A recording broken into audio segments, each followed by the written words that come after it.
Welcome back to Adulthood Friends. This is the discussion-based podcast where two former childhood acquaintances, now friends, discuss the things that adverb, Amanda? Oh no. I know you've used this already, but let's say truly. Truly. Let's go. A return to truly. I like Sorry. it. No, I've disappointed you. No, you haven't. I like it. I like that we were returning to the things that truly matter. That's our original, actually. That's actually our very original adverb. It's Yeah. like the first one. So I think it's nice. Yeah. For episode 40, we've returned to truly. Okay, sorry, Josh. Truly, that's your adverb of the week and of episode 40, as you just said. Yeah. And I'm Aya. I'm Josh. And today we have a recurring guest, Amanda Bell. Thanks for coming, Amanda. Thank you, Amanda. Happy to be here. Yay. And our topic today is life-changing events. So what are some examples of life-changing events and how have you dealt with some of those events in your life? And by you, I mean us and also you, the listeners, because you'll think about this while we're talking about it, maybe. Should we get into it? Yeah, let's get into it. Okay.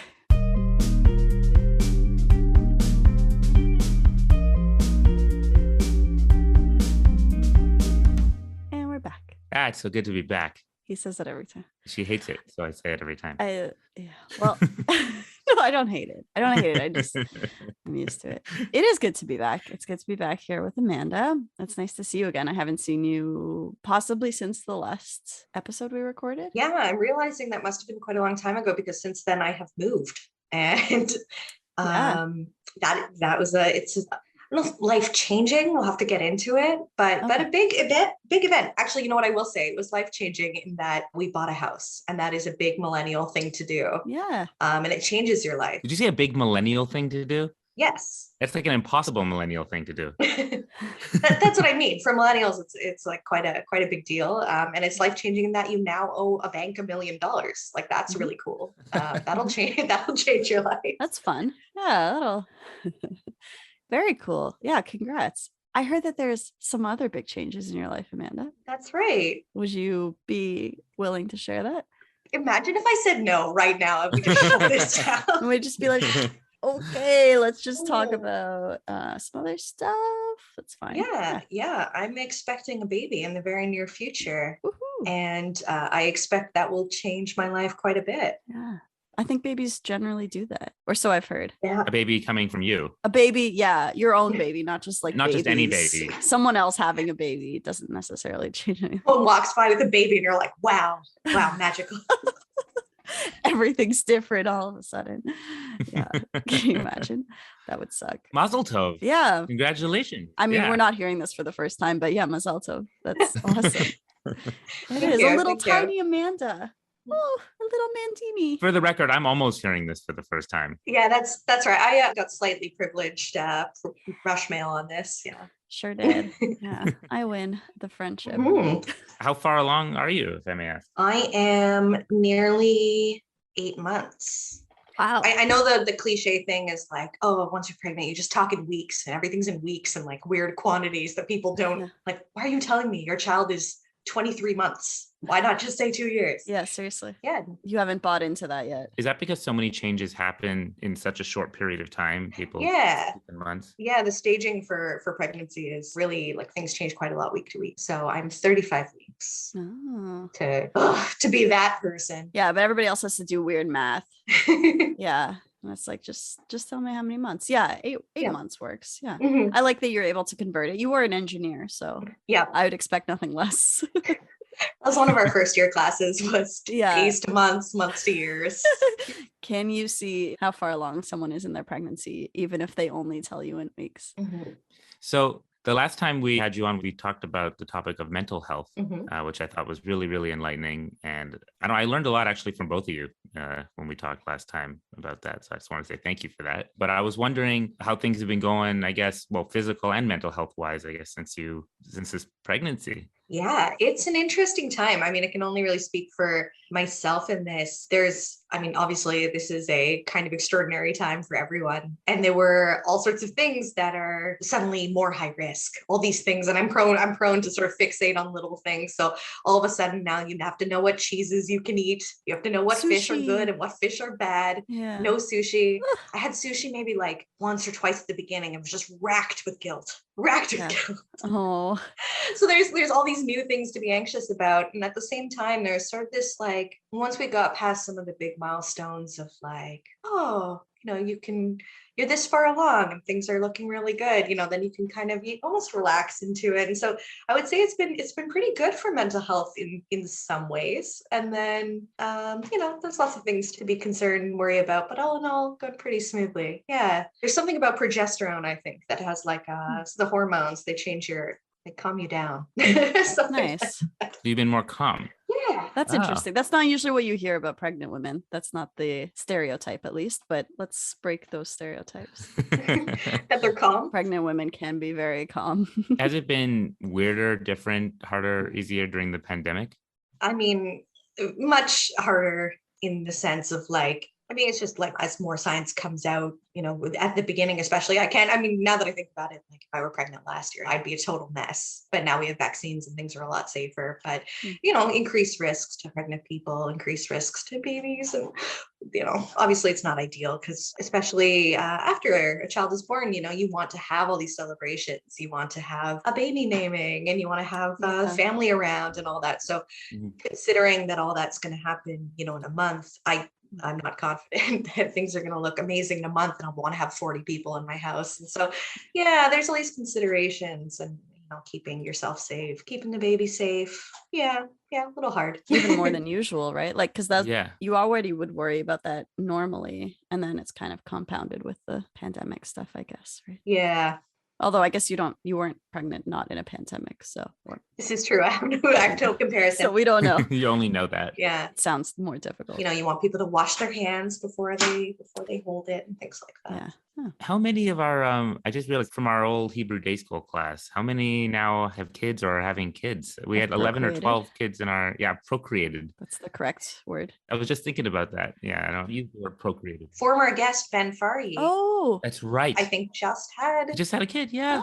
Just had a child in the last week or so. Wow. I don't think I knew that. I think I just saw a message about an online, like, was it for a bris or something? I don't know, something. It was like an online. Oh, cool. thing. Okay. But that's right. I need to look at Instagram more often. That's cool. Yeah. So that's him. You did also Alana, right? Yeah, Alana has. Oh, I don't know. I think she has at least one. I should know this. My mom has definitely told me this, and I was like, oh yeah, and then I instantly forgot. So at least one, possibly two. I think Sarah Fisher too. And Sarah Fisher has one, right? Yeah. Yeah.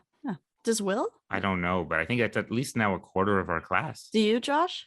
Not that I know of. Yeah. Well, the day could always come. Old joke. Well, yeah. Classic. It's funnier when a girl says that. Not that I know of, because it's like, I remember we made this joke on the podcast before, and Did we? you were adamant that it was a much better joke if a girl says it. oh, okay. I stand by that. I didn't realize I had already advertised that joke. Sorry, Amanda. Oh no, I'm here as a guest on Adulthood Friends. I mean, at this point, no, you're just that's true. Yeah, you're recurring now. You're not like a guest where we ask you a million questions all the time. You're just the co-host right now. You're guest co-host. Oh dang. I hope that's okay. I'm gonna need more caffeine. What are you drinking, Josh? Oh no. The classic. I thought I was gonna get away with it. She knows. Actually, I'm just drinking normal water right now, but I got this. Look at you. No, but look at this stuff. I ordered this stuff right here.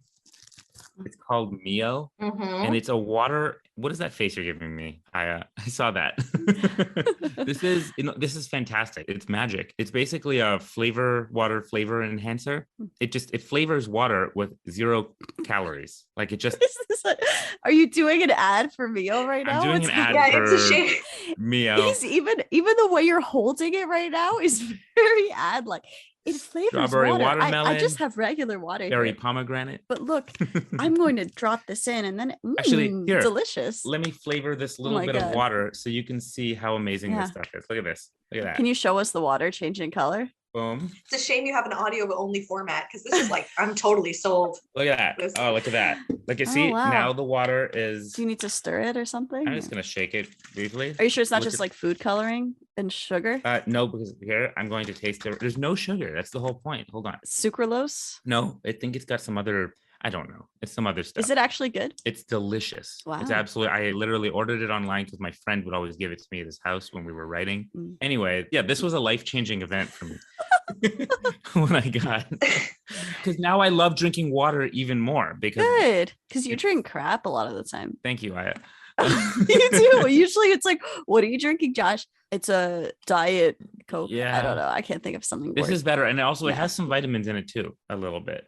So there. That is one thing though, when my partner asked me, we were talking about, okay, what's the life-changing event? Mm. There can be life-changing like upgrades that you make to your life. Mhm. Like Yeah. for us, we just got an electric coffee grinder. Oh, And coffee grind, and now Mm. coffees appear 20 minutes sooner than they used to. that's life-changing. Were you like Yeah, with hand with your grinding. arm? Oh. Yeah. Time is everything. Wow. You know, if you adding an Mhm. extra 20 minutes to your day is huge. Mhm. I think so. Yeah, that's good. Yeah, so no, you're right. It is. But let's talk about what some life-changing events might be, right? So obviously we've got pregnancy, having kids, which often comes after the pandemic, historical events, right? You've Yeah. got things like 9/11. A lot of people remember where they were, changed a lot of people's lives potentially. Breakups, moves, Weddings, funerals. losing a person, yeah, getting married, funerals, job changes, like health diagnoses or injuries, changes in beliefs. What else? Does do I a have on change my in little belief, list? is that a life-changing event or is that a result good- of a life-changing event? Oh, that's a good point. Changes. I guess that's more of an internal event. Like your brain is like, bloop. Well, the question is, what does it mean for your life to change? Ah, You know, like Uh. what changes in a life-changing event? Right. well, what changed for you, Amanda? when I got my electric coffee. When you got grinder. your Yeah, when you got your your biggest electric- life-changing event, when you got your electric coffee It's grinder. quite something. Yeah. Mhm. Yeah. wondering. Oh my gosh. How that might change someone's That's life. just a time saver. But I would say there is, yeah, I would like when I think about, okay, what qualifies as a life-changing event, it would have to be something that changes how I see things. Mm. I think, if you ask me, well, what changed your life? I think it's a moment or an experience or like a protracted experience can be like a long period of time where after it, you look at things differently or you do things differently Mm. because of what you experienced or what happened or the thing that kind of clicked for you, almost like an epiphany. It's about how you see things for you. It's about your perspective. I think so. Yeah. And some of the ones that you mentioned, I like a breakup, that can really change the ground that you stood on for a long time that was really stable can just totally upheave and you have to live your life differently after. Mm. Yeah. Yeah. And could it be something that even if it doesn't change how you look at everything, it changes how you do things? Like even if Where you live. well, yeah, if it changes what you do every day or how you do what you do or why you do what you do, Hmm. is that life changing? Right. Yeah, if it impacts all the big what, when, where, why, how, who. Yeah, exactly. What's the last thing that changed your life, Josh? Yeah, Josh, tell us. The last thing that changed my life besides this water enhancer, Oh, yeah, that's right. right here, Mio on sale for only no, Oh, man. I'm in a relationship and that changed my life. Oh. And we were talking about relationships. I think for me, the biggest life-changing event that I can recall, it's interesting. I guess we can go around and ask what everyone's biggest life-changing event was or what they think it was. I mean, obviously for me, I think those probably I think for a lot of people, it involves shakeups in the status quo. Obviously when my mom passed away, that was a huge shakeup in my status quo. Also, when my dad got cancer, that was a huge, actually, that one's that's constantly changing things, it feels like. So it's kind of interesting. But the one that comes to mind right now is moving to Los Angeles, I think when I got my acceptance letter to get into USC, that was for me one of the biggest life-changing events because I had never not lived in my hometown. And I literally packed up everything and I moved to another country and started a new life there. To me, that felt most like, even with the other examples I gave, I still was in my own house. I still had my friends around me. This changed the most number of things. I wasn't near my close friends anymore. I was in a new school. I was in a new city. If I wanted to talk to my dad, I had to call him, FaceTime him. Yeah. So I think when we think of life-changing events, it's probably the things that change the most number of things. Does that make sense? At least for me, that's what it is. I don't know. What about you guys? Yeah, moving cities is a big one. I mean, I've only ever lived in 3 places, but yeah, all that is such an upheaval because not only because you have to decide what things are coming with you, and usually it's not very much. Also, yeah, your surroundings are entirely different, and you can go from knowing everyone to knowing no one. By the way, just to let you know, I'm weird because we know. Now that I think about it, thanks, Aya. I'm considering this a huge life event, but when I moved to Los Angeles, usually when you know a big life event is coming, you prepare for it, right? Oh my God. Yeah, we've heard this story. I'm not going to tell the whole story. No, tell us. I didn't mean like we've heard this story. I just meant like, oh yeah. Like any trip I've taken anywhere, I did it in the last like few hours before I left. So stressful. I had a couple of friends over. I packed my stuff a few hours before, including my freaking computer. I had Grant and Roman helping me. People don't want to pack for a temporary trip this way, but I packed for my entire life move in like the last 3 hours, I think. And I had a party that day, a going away party. I can't recall, Amanda, were you? I don't know if you were there at the time. I know I sent out invites all around, but so if you weren't, I'm just going to blame you. Oh, must have got lost in the mail. Oh yeah, man, what happened there? 12 years, 13 years ago, whatever. No. I had a party that day, a going away party. And then that night I flew, which I know I could see the anxiety like on Aya's face right now, even just hearing that. At least like the place you were leaving, you could leave stuff there. Like that's true. I find it stressful to really move out of a place, right? Like you still could leave things there. Not that I still find that incredibly stressful, but no, that played a huge role. You're right. I could always like if you had to move out of a place and you hadn't prepared, like that's no. Oh my God. Yeah, technically, if I forgot anything, my dad could mail it over or I could come back sometime. What I thought you were going to say is what I did before I moved to Boston. I didn't even know where Boston was on a map until I landed and realized that it was on the ocean. Oh my God. I didn't know it was a coastal city. And then I was like, oh, the ocean. That's really neat. This is cool. The best. I love it. Oh, I also didn't know much about Los Angeles. I actually didn't understand American geography at all. You know how I learned American geography is from watching elections, when all the states turn red or blue. And they're like, boop, beep, boop, beep, boop. And I was like, oh, I see. Now I have an idea of where each of the states are. First of all, it divides the states in basically half for you. It simplifies it because there's like 50 of them. Yeah. And then you're like, red, don't go there. Blue, that's fine. But it took me a while to realize I went from basically one coast to another. Los Angeles is west coast, southwest coast of the United States. Yeah, most people know. No. Okay. Thanks, Aya. That's cool though. What about you, Aya? I was thinking about this because we were going to do this and I was like, I don't have any life-changing events. And then I thought of like, oh, there's like a breakup where I had to move out of a house, like very sudden.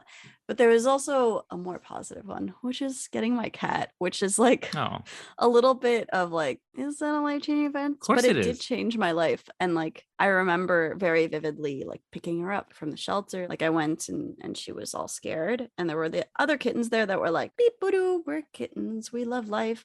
And she was just like scared and like curled up and like kind of just not interacting with anyone. And I was like, that's the cat for me. Like that cat gets me and I will understand her.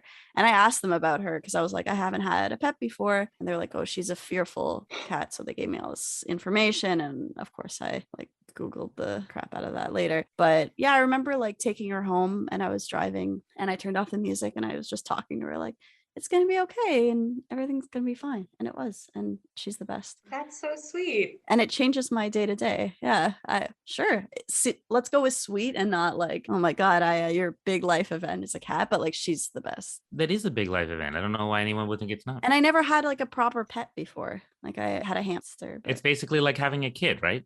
Amanda? Agreed. So I'm so afraid to make that comparison also because like I can just see my mom's face in my head just being like, no, it's not. Like you can't compare the two. And I'd be like, well, did you ever have a cat? Because maybe you don't know. No, but I don't think it's like having a kid, but I do think that it can change everything. Like it changes. Like I kind of plan my day in a certain way. And like, I don't want to leave for too long because I know we're attached. So I usually have actually I still do.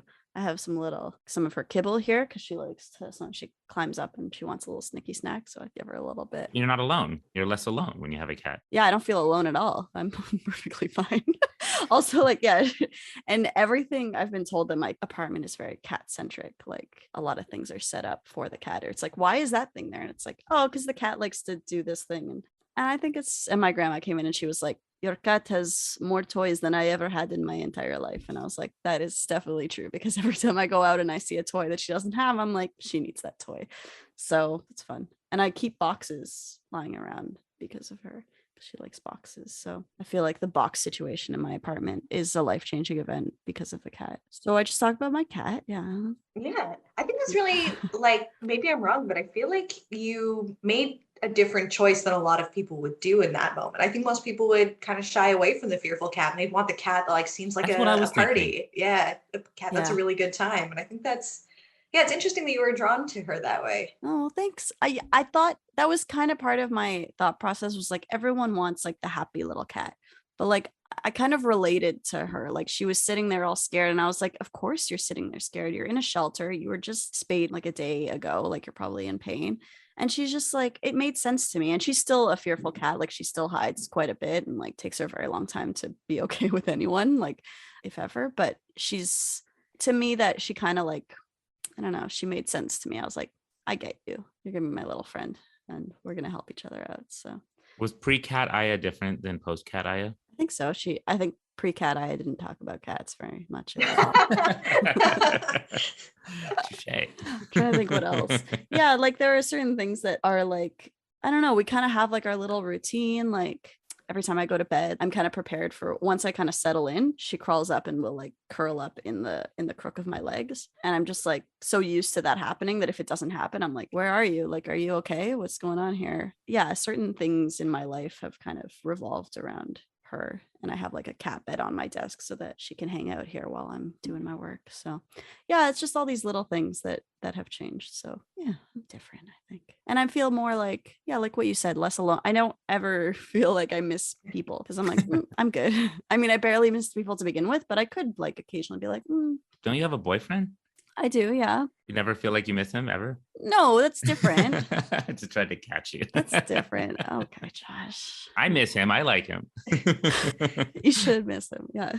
The first time you have, like, I've had a couple different animals over the course of my life, but Yeah. especially like it will surprise you how much you can care for an animal. I think that's part. Yeah, that's a Yeah. great way of putting it. Yeah. Yeah, I mean, you haven't had to do this, but also like when you lose a pet, it's one of these things also that, which you never will because your cat will live forever. Mine will too. Yes, your cat will live forever. Thank for you. sure. Yeah. Okay, great. Yeah. Mine also will live forever. That's what I Yeah. Yeah. It's one of these things where you're like, holy shit, I didn't know how much I could feel Yeah. about that. Like it was Yeah. really amazing. Yeah. Yeah. When my cat died, his name was Sammy. I don't know if you guys ever met him when you came over, right? I remember. Yeah, he was a big Maine Coon. He was Yeah. he was like part Maine Coon, I think. Oh, okay. But I love that cat. I grew up with that cat. And when he died, I think I'd already gone to USC. I guess he was sick and my dad took him to the vet. And I was just expecting to hear like, oh, what was wrong with him when he came back? And I asked my dad about it. Maybe I hadn't gone to USC yet, actually. But I asked like, what was wrong? And he's like, oh, we put him down. And I was like, what, you didn't? And I got like really upset. I was like, you didn't Of even course. ask me. Like, what you just did it? And he was like, I don't know. The vet said, but maybe it was probably best that we do that. So we did it. Mm. And I was like, but I didn't even get a chance to, I didn't know. I thought he was coming back. Oh my God, that's horrifying. You took him to the vet and he didn't come back. And then, I don't know, I told my dad that and he felt terrible. And then I felt bad that my dad felt bad. Mm. The vet just told him kind of what to do and he just did it. And honestly, my dad loves the animals. He's like one of those dads that would act like he didn't. Like, I don't want an animal. I don't want this. And then, of course, when no one's looking, he's like petting the animal. And if you walk into the room, he's like, I don't know what just happened. What's this animal doing here? Get it away from me.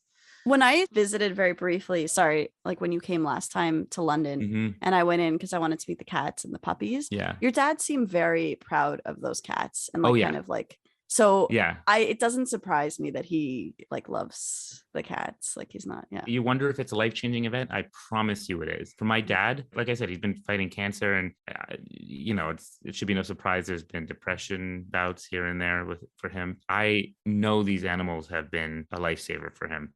Actually, the truth is, so when Sammy died, that was a while back, my brother got another cat. His name was Joey, and he was a Maine Coon. And my dad didn't want him at first either. And my dad fell in love with him, and I could see him getting happier. Like it was affecting his life. And then Joey, like a year, I don't know, might have been a year in, not even, he died. It was very surprising. He was very young, and it was we don't really know what happened still. And my dad started blaming himself for that too. Like, what did he do something wrong? As much as that helped him, is as much as it suddenly hurt him again right after that. But my brother, I don't know, he was already thinking about, we'll get another cat. So he ended up getting this cat named Gemma, and she is the half sister of Joey. I think they're related. Oh, yeah. So he got Gemma, and then he got another they're all Maine Coons, and another Maine Coon named Blue. Blue is like darker, and Gemma is white. Now we have 2 cats, and yeah, since then, I mean, my dad got really fearful, I guess, when we got those new cats again, that something might happen. But it's been years now, and again, it's massively transformed his life. Yeah, he talks about the cats like they're kids constantly. no. Like we'll be standing there, and the cat will jump on something, and he'll chastise the cat like it's a child. And I'm like, that it's a cat. Like it doesn't care. What did I tell you? Did we not have, I talk to my cat a lot, so I can relate to that. Yeah. So I don't know. You would talk about our life-changing events, but I just thought about, and by the way, I was just saying too, when Sammy died, for me, even though I was older at the time, I may or may not have been at USC, it still changed. Even if it didn't change things externally, internally, I felt this shift, like a new phase of life just started. Yeah. I think death does that in general. Yeah. Well, I'm not going to know because my cat's never going to die. Your cat's never going to die. Your cat's going to live forever. No, I know. I actually, on Reddit, there's this whole thing because like people post like, goodbye, I lost my best friend today or something. And it'll be like a post about losing a pet. And there's actually kind of not a backlash, but people are like some people don't want it on certain threads because it's like, this is the moment that we dread for our pet. Like we don't want to see, I know that like there are certain places where you can go to get support and stuff, but like don't post it on just like cats or whatever, just because people go here to see like cute things of cats. They don't want to see that, which is like, yeah, take that to your Facebook friends. Like, yeah, get off our cute pics. Because it's tough. We all think, we all just like think about like, oh no, what about our cat? Yeah, my cat is staring at me as this is happening. She's so weird. Kitty, we're talking about you. No, do you want to talk? Just want to stare at me creepily? Okay. Okay. I hope she'll visit at some point so I can see. Yeah, the only thing is like she's afraid of everybody. Like if someone comes over, she hides. Like the only person that she is kind of okay with now, like sometimes she's very okay with him, is Joel, but like that took a while. Like your boyfriend, Joel? What are we in? Are we still in elementary school, John? What's going on here? Right now, in this very moment, we kind of are. Yeah. So I always want to be like, oh, come meet my cat, and then she just like scurries away and hides in the closet. But anyways, now I've talked about my cat for a good portion. I feel like I don't know if we skipped over, but I actually was interested in hearing more, Amanda, about like, again, I don't have a lot of friends nowadays that are pregnant or have had kids. I have like I can count on one hand, basically. Yeah, I was just wondering like if you could share any more about what that's like and what your hopes and fears are. And I mean, it's coming up soon, right? Yeah. I've got, I guess, 5 weeks left or so. I mean, I can't obviously speak to what it's like to have a newborn or anything like that. Like talking to people, it's really incredible, and something I sort of look forward to, but also can't fathom is, people say very dramatic things like all of a sudden you're just gonna like love that thing more than you've loved anything, and you're like not gonna care about anything else. It's just gonna like change how you see the world, and that's a very metaphysical almost kind of thing that. Yeah. You become someone else, I guess. And I don't know how dramatic that would be for me or anything, but it's something to look forward to. I think it's exciting to think about caring for someone that much. That's exciting. But in terms of pregnancy itself is weird because it happens so gradually and over such a protracted period of time that it's almost like nothing is changing, but also, suddenly I'm carrying around 20 pounds and 15 inches of extra body. body. Crazy. Yeah. Yeah. So it's not like, I wouldn't say that the last year has been life-changing so much as it's just sort of crept up on me. Yeah. Wow. Yeah. I don't know. It's harder to walk down the street, I guess. Yeah. And you have to pee more often, I assume. I pee more often. I walk slowly. Do you do the waddle yet? Like hold the back and waddle? I don't hold the back, but yeah, there's a waddle. There's a, especially in the winter, just shuffling my way down the street. Yeah. Yeah. Yeah. That's kind of something people say is, when that baby comes, it suddenly won't be about you anymore. Everything will be about the child, right? And you'll stop caring about you and you'll only care about the kid, right? Can you foresee that? Or is that like, you're like, that's kind of like, it's still me. I still got things I want to do. Like, yeah, I mean, it's interesting sort of, when you talk logistically about what you want your life to look like with a kid, but how you're going to feel. I mean, I don't know. I mean, it's exciting to think I'm going to feel that way, to think, yeah, what you were saying about like, oh, this is everything now. I mean, in an abstract, I'd still like to have a life. I'd like to, I think that's like a big thing for people to talk to in the various decision making. Timing doesn't always happen the way that you want it to, did for us. But, there's the question of like, when am I done doing all the things that I want to do on my own or with my partner? And when am I ready to like dedicate all this time now to what the future, like the new path that this is going to take me on? Yeah. And I don't think there's ever like a great or right time. You're like, okay, now I'm ready to not do that trip, or to, put that trip a decade down the road, or, I've seen all the movies that I want to see for a while. No, I'm ready. Do you think the life-changing event is yet to come when the baby comes, or has it already been life-changing? Like, when did this start? When did you feel like this is life-changing? Yeah, I feel like it's got to happen once this thing is out of me. Like I said, like the feeling has kind of crept up, and it's kind of just been, there's still some deniability at this point, where it's like, yes, I'm pregnant, but like, who knows what'll happen. It sounds very dark, but basically there's still like, all the unknown, like just so much unknown. So there's still sort of like, it's not holy shit, what did I do?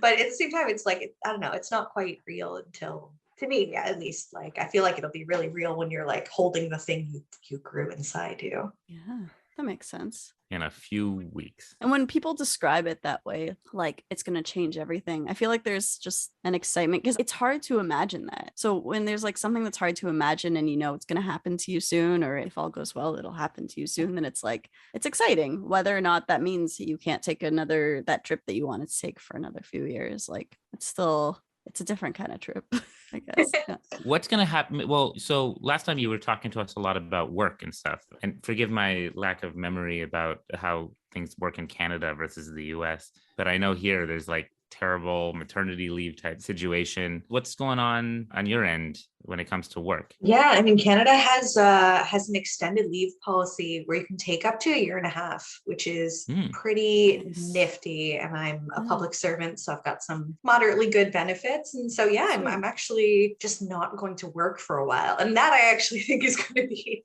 really That's life-changing, right? Yeah. I haven't not had a job or been in school since literally ever. Since you yourself were the baby. Like, yes. Yeah. So having 18 months, and obviously I understand there will be something that I'm obliged to do during this time.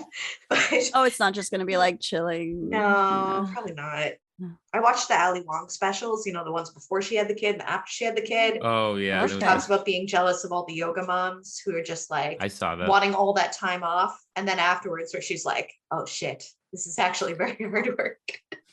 But yeah, it'll be weird because it's a job. It's a job. But yeah, I'm a person who gets really wrapped up in my professional life. I think maybe especially during pandemic, I worked virtually. So it's not even that like I have a social life meets work life. It's just all my social interactions have to also come from work, or like a lot, or like more social fulfillment needs to come from work. I don't know if I'm describing this well, but basically like I get very wrapped up in, there's the politics of work. Am I doing work with integrity? Am I doing work that I believe in? That stuff has to be fulfilling. And so in the absence of having a job or like a degree or something that has a definite aim Yeah, I don't know. I don't know if I'm going to lose my mind out of boredom or something. No. Maybe I'll start a Etsy business or something. I'll make jewelry. You are very craft. Like if someone were to make, Yeah. I feel like you'd be the one like making all your kids' clothes kind of thing, you know, like you'd be making like the cool little hats and stuff. No, maybe not. You were the crafty person in our class. Yeah, Yeah. you would like crochet little animals. Like that's very impressive and like origami. Like you did a lot of stuff. If there was a craft, Amanda could do it. Like that's what I remember at least. Like I maybe you don't do that as much now, but you certainly could, right? Like No, I made a little hat. I made a little hat. you and made a I've little made- hat. Yes. I'm That's so in happy to hear character. that. Yeah. Yeah, I'm knitting a little sweater. I've never knit a sweater before, but I figured like an easy way to This do is it would be tiny. to make a small sweater, and then I Aw. don't have to commit to a large project that I'm gonna mess up. Can you show us the tiny hat? Do you have it nearby? It's downstairs, but I will show you. at Okay, some point. no worries. This is really cheese, but I made Ryan a hat last year, and the Aw. little hat matches the big hat, and they're Oh, gonna that's match. cute. Do you have a little hat too that matches? No, I gotta make one for Come on. myself too.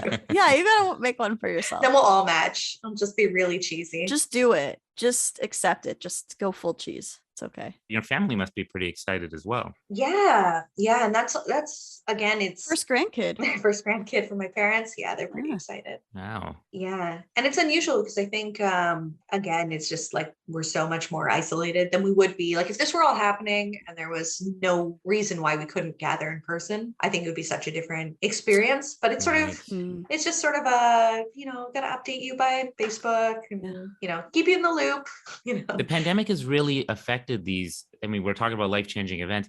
It's really not only is it a life-changing event, it's affecting life-changing events. Weddings, funerals, pregnancies. I know so many people that had their baby and then I don't know so many people, like I said, but I know some people who've had their baby and I've heard about many others where that happens and then their parents can't even be there to see it. Or, I mean, weddings have been postponed and Mhm. I was going to be a groomsman at my friend's wedding. And then first it got postponed and then it became like only close family. So I got like basically kicked out because, we couldn't have too many people during the pandemic. Mm. Funerals, I mean, funerals are happening over Zoom Mhm. right now. It's so and brutal. Yeah. you guys remember Jesse Mhm. Richmond, like it was so strange that, we were on Zoom for that. I don't know. It was sad and weird to have to do it that way during this time. And that's how, I don't know. Are you feeling that the pandemic kind of affecting this big event for you? Are you sad that or are you going to be able to have your parents and everybody around? Like, I don't know, are we coming out of it a little? Yeah, I really hope so. I mean, obviously, I don't have a crystal ball anymore than anyone else. It'd be really nice. Yeah. Like, I would love if, again, everything goes well, that I have a child who has no memory of this and whose education is not impacted by this. Like, I Yeah. really feel for, like you said, like, I didn't get married, but imagine if you thought like your wedding was going to be 200 people in a banquet hall and instead it's 6 people at City Hall. And it's not to say that, like, I would be curious to ask someone who's had this experience, do you think your wedding was more or less life-changing, or Oh. did it because of this? I don't know the reason that you might make that choice. I don't know. I feel like, well, this is just me being. I can't relate to people who want 200 people at their wedding. I'm just. Some people are probably happy, like, oh, thank God, I didn't want to do that anyway. I'd be like, thank God, just the people who I actually want here. But I mean, that's a terrible thing. I know that people like really, especially if they had already planned it or they looked forward to it. You're right. For a lot of people, the wedding is like, it's such a big thing, and to have that taken away is probably a big thing to them. But maybe that's a good lesson in like I don't really feel bad for people whose weddings. This is the thing. I was gonna say something kind of terrible. shitty. Yeah. Which That's the nice thing about talking to me is you want to say something shitty, just wait a second and I'll say it. Like, well, not to undercut that, Aya, but when I was supposed to be a groomsman at my friend's wedding, yeah, it wasn't just like I was supposed to go to the wedding, right? And that couldn't happen. Yeah. We had a little band that we basically oh, that's cute. had done. And I was playing Yeah. piano when we were doing, we were like meeting and we learned to play Drops of Jupiter Oh, that's nice. Yeah. because it was like his wife's favorite song. I remember Amanda did a presentation to that song in grade 6. Did you? I am amazed that you remember that. You and Allie, right? Yeah. It was like it was something with the soul, and you had like it was like a video and you had the music going on. right? Yeah, so this is a real throwback to Sorry, Josh. I just interrupted. That's okay. It doesn't matter. No, we'll come back to it. I had to tell her because I was like, This is more interesting. I have a really vivid memory of this. Yeah. That's so funny that you remember that, because the thing was, this is going to date us exactly to a time when you couldn't get music digitally that easily. Mhm. And so what I did is Drops of Jupiter was on all the time. I had to make a presentation about space. I knew it would come on the radio. So I sit there with my finger like on the record button with a blank cassette in there, waiting for Drops of Jupiter to come on the radio so I can record it and use it for my presentation. I remember that all too well. 40 Waiting for the song so you could record it so that you could play it over and over again. The children today have no idea. I don't ever want to say that phrase. Too late. To make the presentation, I filmed the book using a camcorder and like turned the pages of the book playing the cassette in the background. So like just the most. It was cool. That's another example of your craftiness. Yeah. I remember watching that and being like, oh man, this is way better than like I loved this presentation and the music was on. I just filmed a book. I showed people pictures from. But there was music in the background. Like we didn't have like photo editing thing. We couldn't just like put something on, like, how easy it is now to add music to a presentation. That was not a possibility. Yeah, PowerPoint had not evolved. That was pretty innovative, I think. What grade was that? For what class was that? I think it's grade 7. 7? Whenever look upon Drops of Jupiter, it probably came out in 2001. So I'm going to say, 6 or 7. For some reason, the presentation was in the gym, quote unquote. Right? Wasn't it? I remember the TV was rolled out. We were all sitting there. No. What was it for? What was this? I don't know. I don't know why. Space. I only remember their space presentation. Yeah. Something about space. Oh, maybe it was about space because Jupiter, that kind of makes sense. We did some space presentations. Oh, it made perfect sense. Yeah. No, the intention to record the song was absolutely because I had to give a presentation about space. Oh, okay. I think I did something on black holes. You would. Yeah. Or maybe it was Neptune. I don't know. Anyway. Yeah, I'm sorry. I don't remember your presentation, Josh. You probably had to do Jupiter. It makes a lot of sense. That's great. Just very convenient that Train was on the radio all the time. Yeah, that was a good song. I still hear it and I'm fine with it. Isn't it still on the radio all the time? Not all the time, but it plays occasionally still, I think, depending on the station. Sorry, Josh. So you were learning this for a wedding? My story wasn't that interesting. Well, it's fine. We want to hear your story. Don't say that. No, I'm just saying that it wasn't just like, showing up to a wedding during the pandemic. Yeah. Oh, I didn't get to go to a wedding. I was a groomsman and we had planned this band that we were meeting for. The saddest part is it still happened, but I was the only one who wasn't a family member in that band. So everybody else still did it, but they like got a pre-recorded piano or something. That's and terrible. so I watched. So they're like everyone but you? That's terrible. I watched it online. Like I joined online. I don't know if I was sitting next to. I think I was like texting. I was just starting to date my girlfriend at the time, I think, and I was like, I'm supposed to be the piano for that. Oh, that's so sad. Yeah. Oh, that's tough. Obviously, it was just a tough time. People had to figure out what to do, and they didn't want to postpone things any longer. I don't think they wanted that. I don't think that was like. I'm sorry that I laughed so hard at that. I thought it was funny, and then I look at Amanda's like just being a nice person, and I'm laughing at your misfortune. No, it's fine. You can laugh at it. It's objectively hilarious. One person's tragedy is another person's comedy. Yeah. Yeah. Okay. Yeah. You know the difference between comedy and tragedy, right? Let's hear it. Yeah. Tragedy is you getting hit by a car. Comedy is somebody else getting hit by a car. Gosh. It's so dark. Oh, now it's too dark for you. Okay, Aya. It's a little dark. I don't want to see someone get hit by a car. I mean, I don't want to see most people get hit by a car. Maybe those I heard you had some protesters in your way to get here, Amanda, today. oh, nice segue. Them I wouldn't mind. No. Yeah, what's going on with this convoy thing in Canada? I'm not there in Canada. Well, it's dispersed in Toronto. I luckily was able to go to my appointment unobstructed. There's no one around, which is great. That's good. We had it in London too. Oh, really? Yeah. What is this? Can you explain this to me? Amanda, you want to? A-holes. It's just a bunch of dickheads / dum-dums. I can't actually speak that well to like what's happening. I think the big impact has been in, so I can fill in, but the big impact's been in Ottawa, which is the capital of Canada City. Capital city of Canada. It is also the capital of Canada, the city. Yeah, where there has been a ongoing 10 days now protest that the city is unable to disperse. Yeah, basically that's it. What is this? What is it about? So It was originally a truck convoy. It kind of started supposedly in response to the vaccine mandates on truck drivers that were entering between the US and Canada. And so the idea was that all the trucks were going to Ottawa to be like, hey, Trudeau, don't tell us what to do. Our body, our choice, all that bullshit. So freedom, spelled FREDUMB. B. No. So they drove to exactly what Amanda said. They went to Ottawa and they're kind of camping out there and apparently like honking their horns constantly. And I think they just, I don't know what the proper wording is, but there's like an injunction against them just honking all the time because like people who live there can't sleep. Like it's essentially like mental torture because they're like just constantly there. So it's a big loud protest. It's a big loud protest. So yeah, so initially it was truckers and it is still in large part truckers, but other people have joined the convoy and actually a lot of people have donated money to support them and it's become just against. I started something about GoFundMe with them, giving it, taking it back. Yeah, they got a ton of money and it like to support the protest and it's essentially against vaccine mandates right now. Gotcha. So it's an anti-vaccine mandate protest. Yeah, exactly. And they're getting in the way. I think you said the other day you were going to the hospital, Amanda, for an ultrasound and they were in your way. No.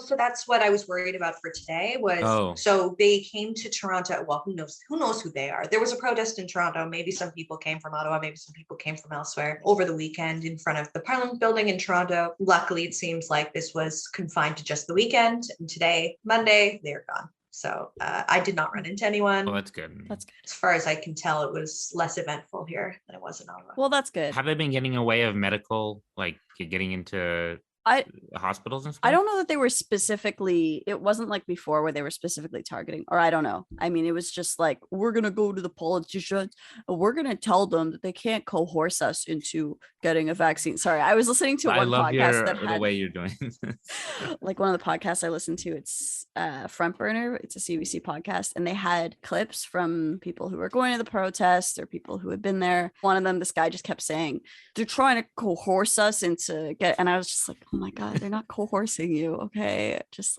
use a simpler word. It's okay. We already know you're dumb. Like you don't need to try to impress us. I'm sorry. Not because he's but because he's anti-vax. Okay. Not to defend any of these people in that sense. No, it's okay. Do your thing, Josh. It's good. Be empathetic. No, I do obviously agree that we need to do something, when it comes to, mandates and making sure people have the vaccine and protecting public health. That being said, the vaccine mandates are obviously a life-changing event for a lot of people, or at least perceived that way, because like I brought this up before, a friend of mine who, because he holds these beliefs, whether or not we agree with them. I don't, if that's not clear. Sorry. I don't know. It's not clear. Do you agree? Yeah, it sounded like, just to clarify, I know I was a little bit fuzzy about it. You're very subtle about that. I didn't mean to be so subtle. But because of that, to some people, this has been, if you don't hold these beliefs and you don't agree, then you feel like your rights are being infringed upon and you feel like you can't live life the same way that you were before, especially if you can't go into stores or restaurants or parties or whatever, and because you need to show that you had the vaccine and they can't do that. So they feel like their life has been altered and that's affecting their mental health. And I know at least one person who blatantly told me that for them, they were very much considering suicide.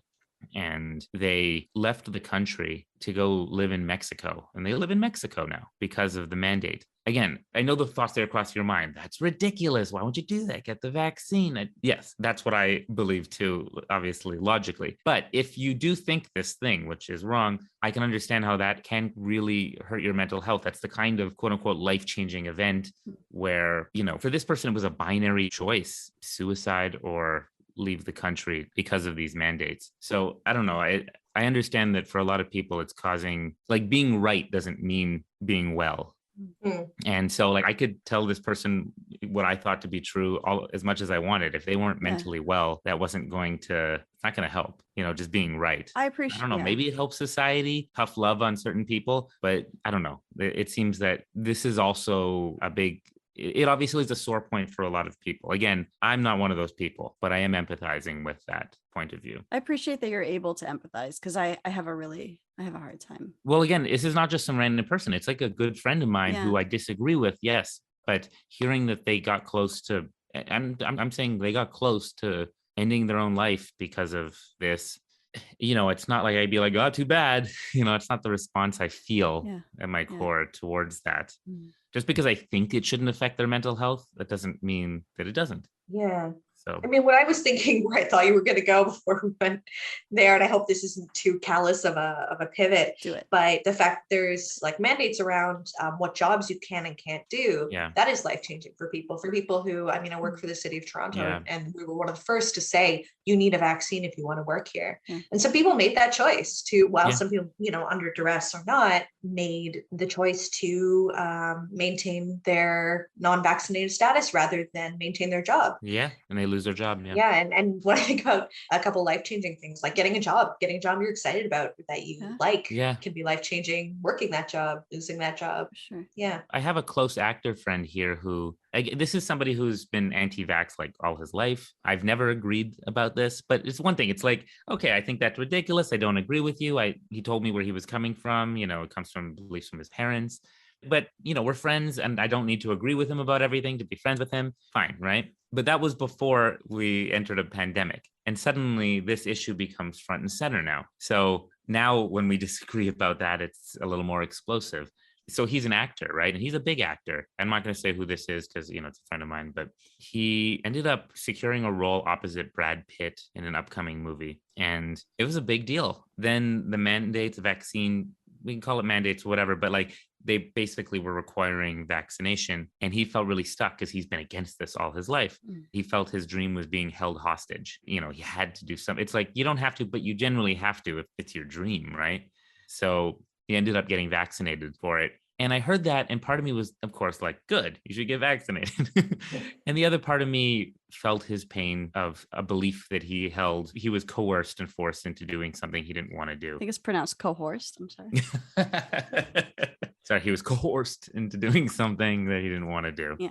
Whether or not we agree, these are life-changing events for a lot of people. It's probably important to recognize that, you know, it's an easier one for us. We agree and believe in it in science, you know, to get vaccinated. But for other people, it's a much more massively life-changing event, especially if they're choosing not to do it still. It's just making their life worse in every which way. They're not vaccinated and they're losing their job and their dreams are coming, you know, down, and they can't enter restaurants and parties and they're losing their friends. Yeah. It's been a very difficult time for people to stick by their, false beliefs. So sorry to put it on that note. I almost said something, but then I was like, I'm probably going to ask Josh to edit that out if I say it. So, yeah. No. Oh, Amanda, you just had like a shift. It was kind of a pregnant person shift. That was very cute. What? I do a lot of shifting. She just like, the way you moved was very like, it was like, I have a baby in my belly. It's interesting because the way we're looking at things on Zoom right now, I have no idea that you're pregnant. Yeah, you look exactly the same. I actually don't believe you, so Yeah. I think you're just making this up. I mean, it's not a visual medium, so I mean, It doesn't matter yet. no one will really ever know.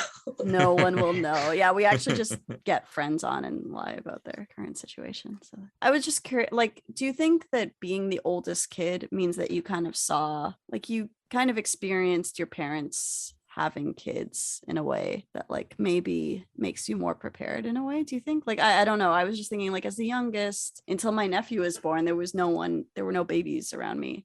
Like, there were a lot of babies, or not a lot, but like you have 3 younger siblings, right? So like, yeah, and I do remember them being young, and I feel like, I mean, my idea of how much I was contributing to the care of my 7 years younger sister is probably a lot less than I did. Maybe I changed a diaper or carried her around, or you know.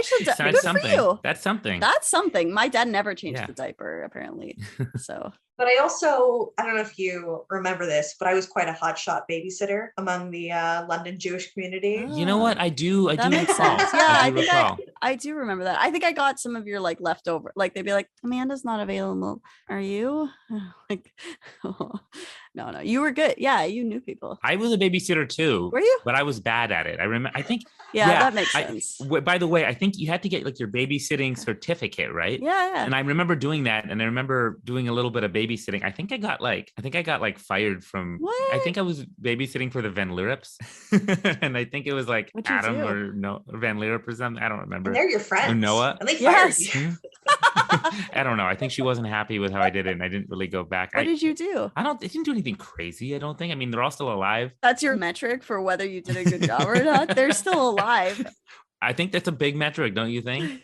I think if your It's kids are the still most alive, I important, think that's but, kind of like, the most important metric. did you not put them? Did you feed them properly? Did you put them to bed? I think I did. I didn't mean to hijack your story, Amanda. It just reminded me that I also babysat, and probably much worse than you. We all enjoy hearing about you failing at babysitting, Josh. Hey, that kid. Yeah, I think blame the kid. Go for it. I don't remember if it was Adam or Noah, but the youngest one. No, he like hit me up and we like hung out last time I was in London, and he's like an adult now, and I'm like, look, he's fine. Yeah. He's actually maybe the most fine. Despite that one night that I babysat him, he's fine. Look, He's you didn't mess him fine. up too bad. He came and he watched my movies. He liked them. He's clearly fine. Yeah. Because he liked my movies. Okay. Unlike some people. Yeah. Wow. I'm just joking. It's an inside joke, Amanda. Yeah, no, I do make jokes about how I don't always like him. Aya likes to just randomly trash my movies. I don't know.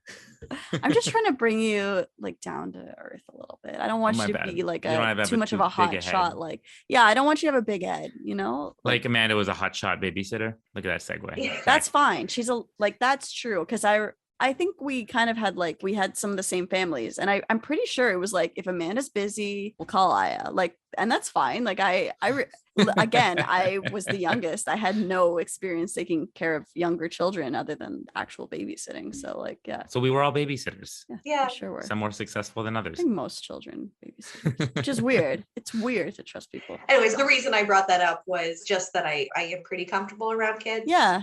I don't know about like, it's rare that I took care of, like an infant. Like usually if there was a really small child, the parents would do everything before they left the house. Yeah. So there wasn't anything like that, but I feel comfortable, I don't know, maybe it's being the oldest and there's just sort of an inherent, like, I've got to be really independent. I've got to be really, I've got to know everything and be very responsible.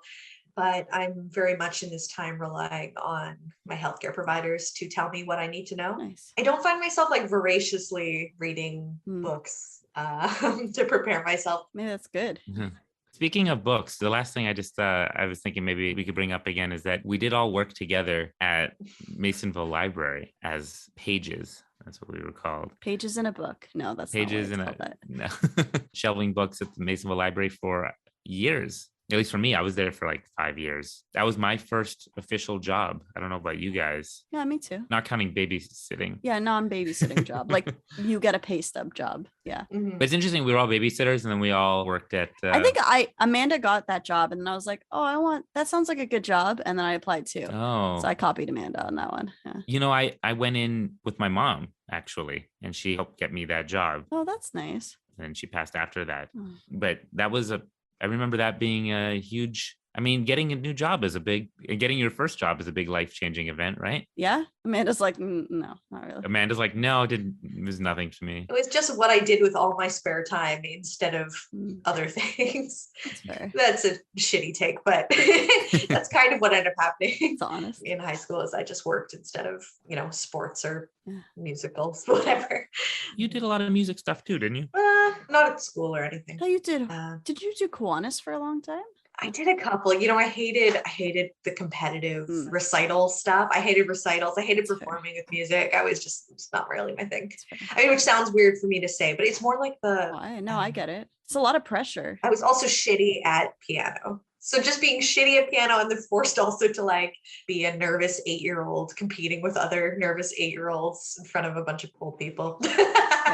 No, that's terrifying. Honestly, that makes perfect sense. Why I wouldn't enjoy that. What I thought Josh was going to say was life-changing when he said books. Life-changing. Oh, look at me disappointing. This is better. I have a better thing to say. Okay? This is probably better. Yeah. Just one big disappointment after another, Josh. That's fine. Life-changing. Either books, movies, TV shows, musicals, whatever that you saw and like changed how you saw. Oh, that's great. This is way better, Amanda. Yeah, that's awesome. Amanda, why aren't you hosting this podcast? Well, she is right now. That's why we got her. You should do this. I want to be a guest instead. That comes on once in a while. Because those, I feel like if you ask me like what are some books or movies or things that changed your life, I can be like, these are the things that I never like, they changed to what I thought a book could do, or it changed like. So life-changing. Like Cat's Cradle. Cat's Cradle was a book. Oh, the like Kurt Vonnegut book? Kurt Vonnegut. Yeah. When I finished that book, I was like, wow, I did not know books could do that. Oh, okay. Yeah. What did it do? Do you want to, can you expand on that? Or you don't have to. You can remember. Yeah, I mean, I read it again recently. Just I hadn't visited it since high school, but it's one of these things where it was, and people know Kurt Vonnegut's like style, but it's very, I found it very easy to read, very you just sort of like devour it.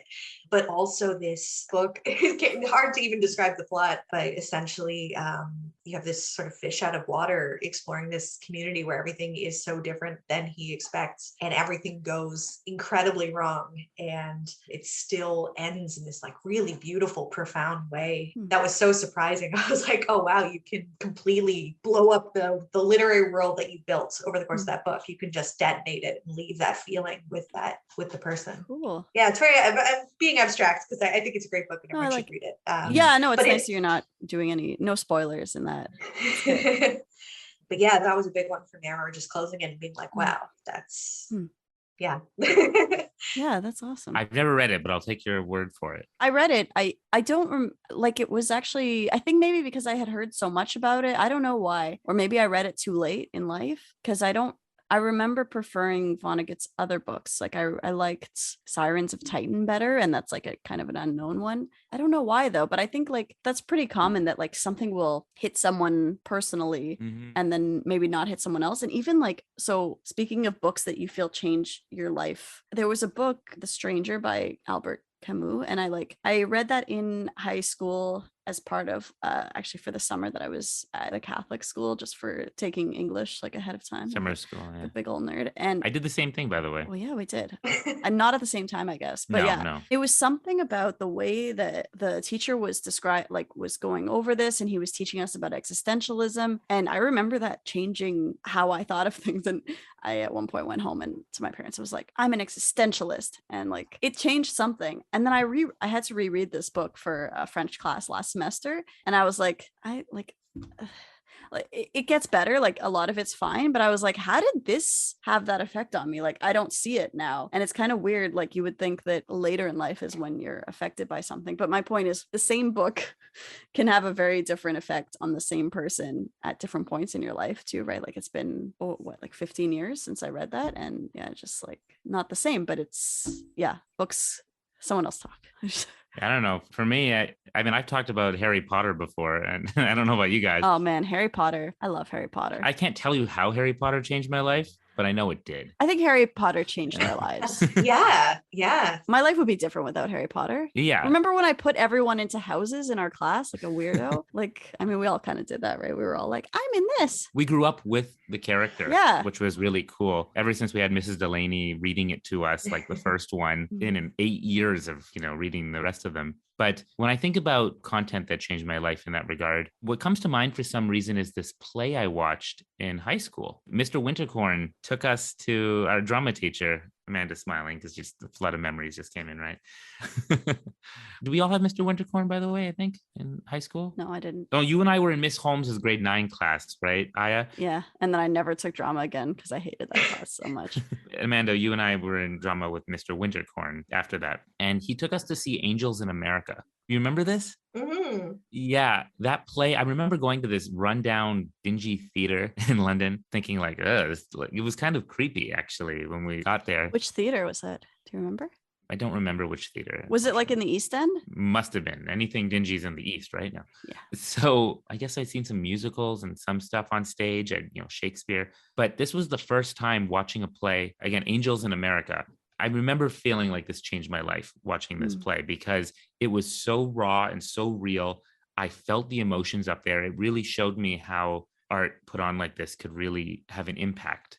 I just remember there was that line. There was a character in there that after the doctor tells him that he has AIDS, and the character goes on a big tangent ending with, fact is, I don't have AIDS. I have cancer. The whole purpose of him saying that to the doctor was people can't know that I have AIDS. So they're going to know that I have cancer instead, because then they would know he was gay and stuff like that.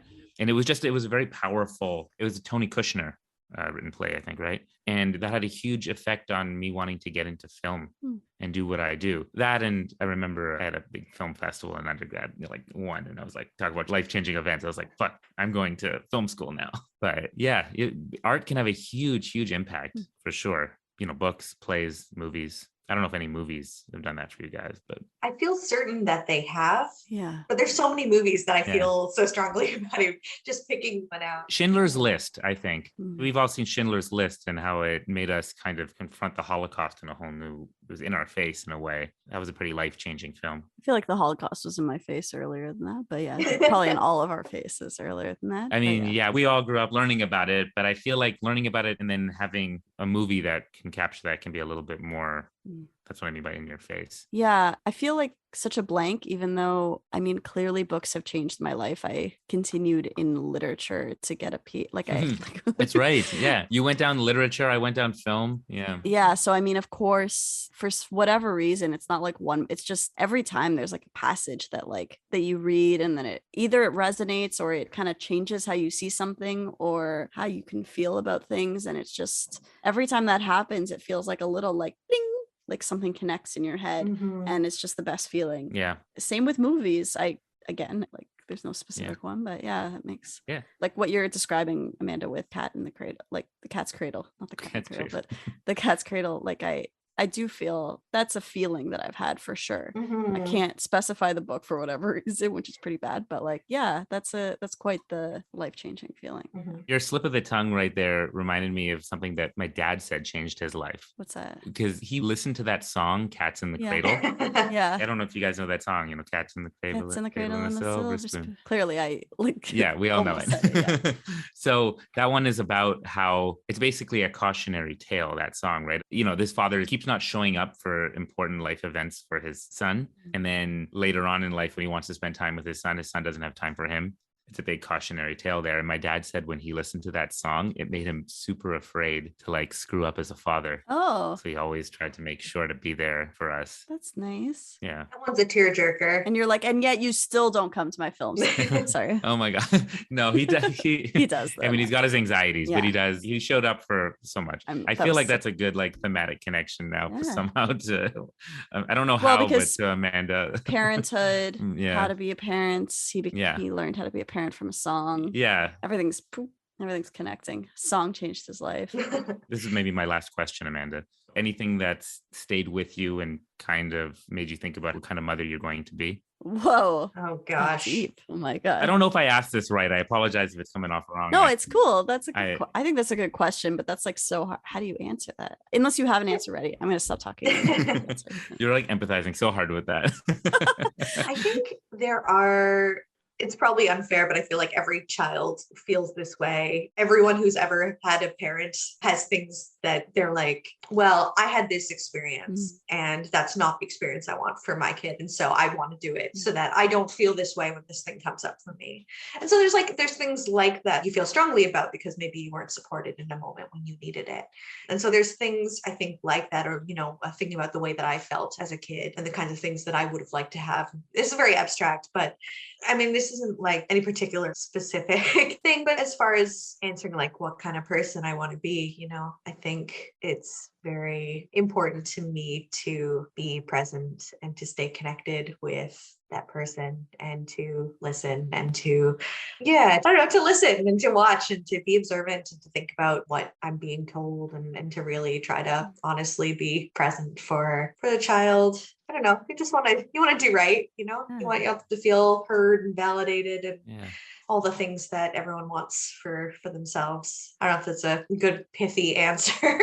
No, I think this is great. So when your kid listens to this podcast many years later, they'll be like, oh, I see. Okay, that's great. She was already planning that. She was planning to be the awesome. Planning to be a present, wonderful mother. And then she was. I think you'd be an awesome mother. Like, I think they'd be lucky. Because you're like really aware of other people and what their needs might be. And you're pretty, like, you're an accepting person. I think whatever a kid would want, you'd be like, I can understand. Not to say like, you just be like, whatever. You just be like, okay, I can see it from your point of view. I hope so. Like not all parents don't necessarily do that. So that's pretty...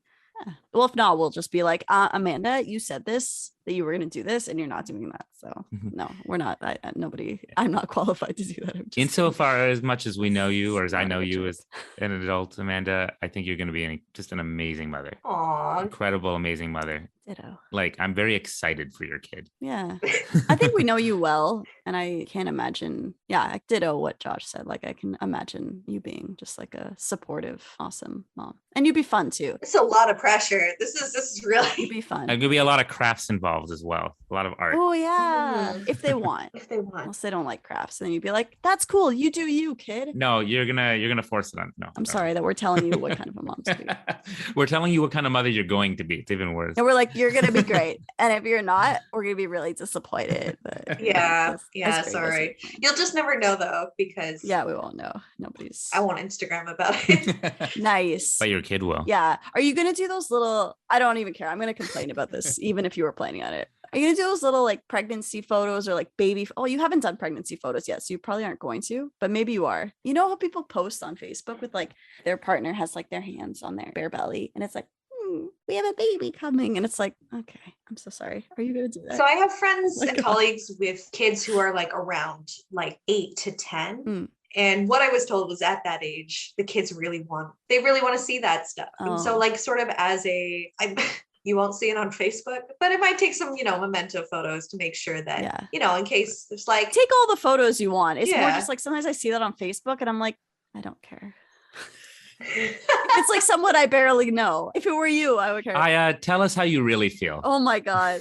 I'm so sorry. I'm offending everybody. No, it's great. don't worry. Amanda, you do what you want, okay? And you post whatever you want, and don't let me, a hater, tell you what you should or shouldn't do, because I can recognize that like nobody should follow my arbitrary and unnecessary criticisms. We'll just say you're attacking social media. That's what it is. Yeah, and now I feel bad because like I know people who had their little pregnancy. It's fine. Like you're happy you're having it. Okay, someone else talk. You need to have a stand-up sometime. I would pay to see you do a stand-up and just complain about everything. No, you wouldn't. I would. That's what we do every week here. Why would you pay for that? That's craziness. I know, but you're sitting down. I would pay to see you do it standing up. Oh, you want me to stand up? Okay. Yeah. All right. I'll stand up next time we do a podcast and you can give me a few bucks. There we go. That'd Sounds be a good. stand-up. I like that deal. Yeah. I was going to say my shitty take on weddings, Oh, yeah. which I didn't get to add to yours. Yeah. Let's hear it. Someone else say something shitty. For Yeah. once. So my shitty take is most of my friends who got married have already lived with their partner for a good amount of time or have been together for like possibly 5 or more years. And so my question is, who is the wedding life? Is the wedding, like I don't have anyone to ask this question to. Was the wedding life-changing? Or Right. Because nothing changed. like, who is it life-changing for? Nothing changed. You had a party, and I'm sure it was a very nice party. We're all there. We all had a nice time. And then you went home and you just returned to your life with your spouse, which I suppose it would have been different. With more presence. I guess that's With it. more Maybe it's the presence. presence. Yeah, but you were saying before it's a change in perception, though, for a lot of people. And that's not always a good change of perception, because there's people who are together for like 20 years and then they get married and get divorced the next year, right?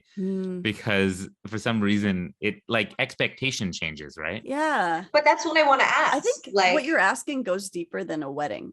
What you're asking is, what's the difference between being married and just being in a committed relationship? Like, is there a proper difference other than a contract? You now have a legal commitment, not just an action. Well, if you're common law, you also have a legal contract. Yeah, we have a legal. Not to the same We degree. have a legal commitment. It's not the same, though, is it? There's more of a legal commitment when you're married. It's more explicit about kids, I think. Right. There is more if you're married. I think in certain cases it might be easier to do certain things if you're married, but like in a lot of ways, like common law is pretty much married. I don't know. I'm not a marriage law expert in any case. Anyways, that's what I want to ask is, who is that life-changing for? I like that. Is it life-changing? Maybe it is. I think Josh is right.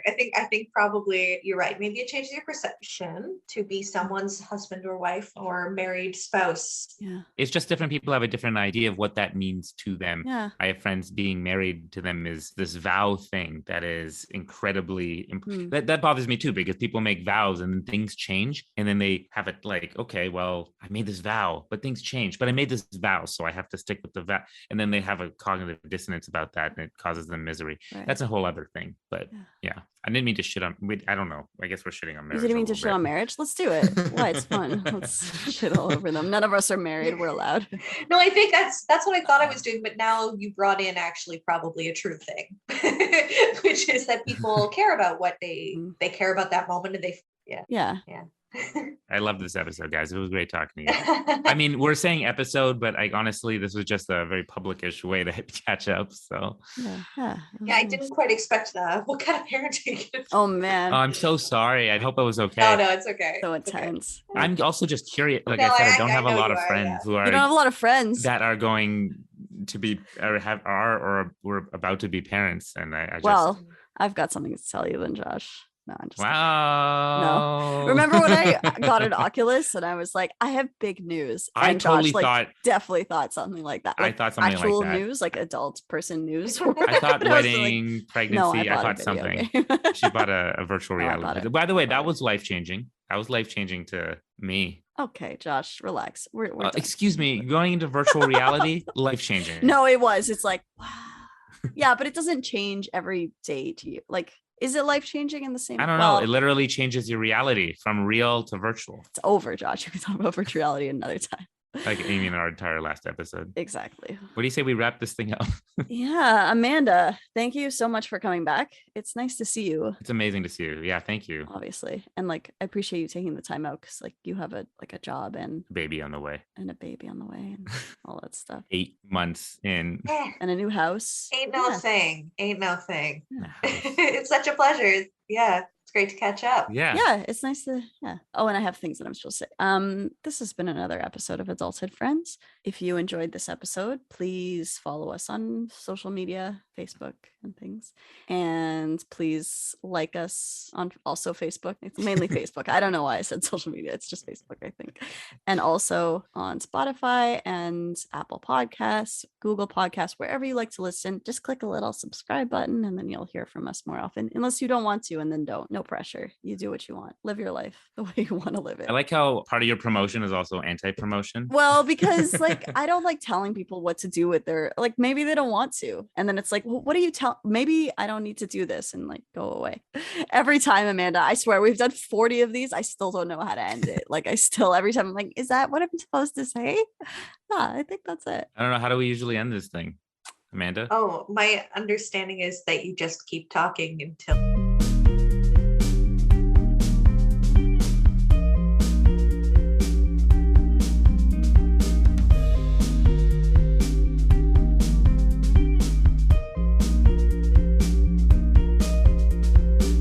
That's right.